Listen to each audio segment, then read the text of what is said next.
Hello and welcome back to Simon's Rants. I'm Simon, and today I'm going to be giving my second thought on Memento. Now, I am going to be going over the whole plot of this movie, so if you haven't seen it yet, there will be spoilers, so click away now if you don't want anything spoiled. That's your warning.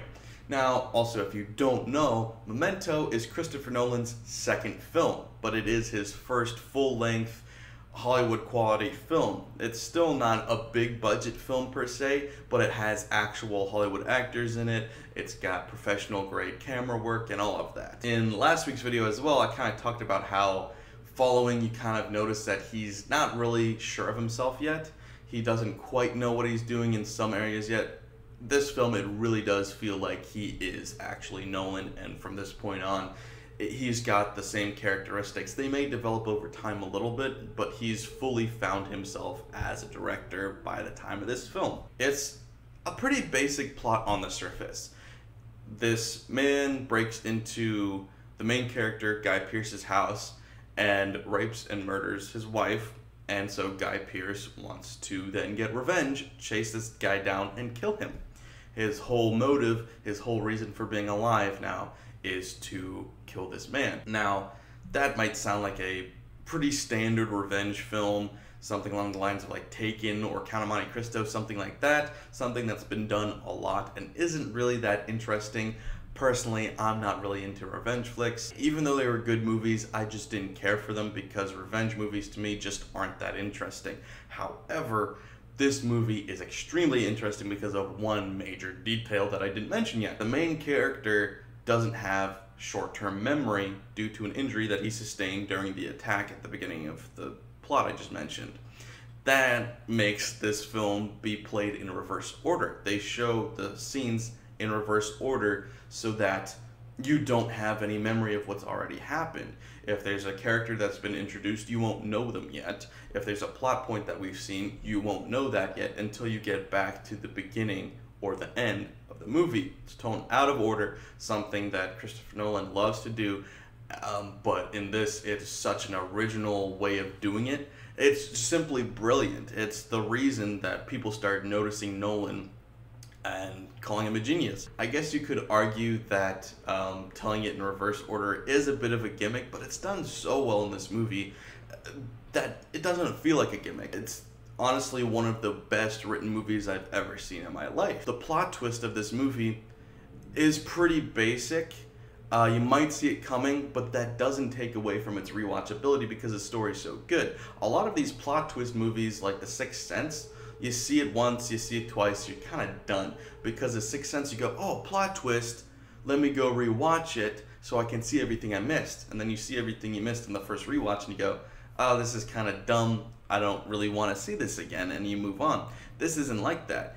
You probably won't also, on the other hand, be finding out new things every time you watch it, like maybe The Prestige or other of Nolan's great works or anything else with major plot twists like that. You might not be getting something new every time you watch it.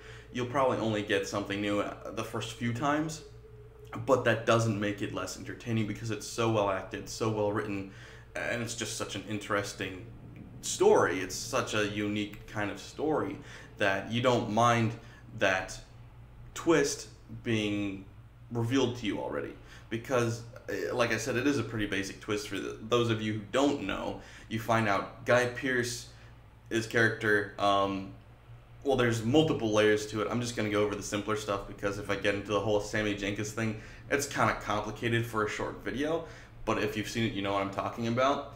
But basically, the wife that was supposedly murdered wasn't actually murdered. She was just attacked and raped, and he was then attacked, and then the killer, or not killer, the rapist got away. So this person we're going after to try to kill didn't actually murder the wife. The wife died at a different time.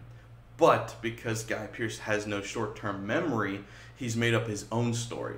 He's already caught and killed that guy, but because that was his sole reason to be living at this point, was revenge, now he wants to keep getting revenge because he can't remember the revenge he got. They have this cool conversation between him and his best friend. Wow. They have this great conversation where he's talking to his best friend, Teddy, and he's like, we already caught him. You were so happy but I couldn't stand to see you wake up the next day and have no memory that you killed the guy. It's like you were still trying to get revenge, and so he made a rabbit trail for him, and he kept doing that and doing that, leading him down different rabbit holes after different people, and eventually Guy Pearce manages to catch on, because he leaves like notes for himself. He's got tattoos all over his body telling him clues and stuff. He eventually corrupts the clues so that he's actually going after Teddy, and that's the plot of the movie, is him going after Teddy. The movie begins with him killing Teddy, and you go, cool, he got the bad guy. But then by the time the movie's over, you get to the beginning of the story, you realize, oh no, Teddy wasn't the bad guy. And it's a brilliant move. It's a brilliant story. The first question posed is, like, is doing the wrong thing for the right reason okay? And then the other question is, does the world keep existing when I close my eyes? And he kind of says, no, I shouldn't be doing what I want to do just because it makes me feel better, but does it really affect the rest of the world just because I choose to believe a certain way? And he says it doesn't.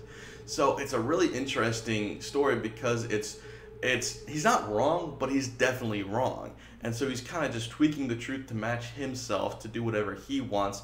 And it's a really interesting discussion on morality, and it's just something that most of these twist ending films don't have. Like The Sixth Sense, what does that offer? You know, what commentary does that have? Dead people aren't mean, I guess. I don't know. Like, there's no real moral to most of those twist ending films. This one isn't just a gimmick twist film movie. It might have the gimmick of a twist, and it might have the gimmick of being told out of order, but that's not what makes the movie good. Therefore, after the twist, after the gimmick have both worn off, the movie is still great.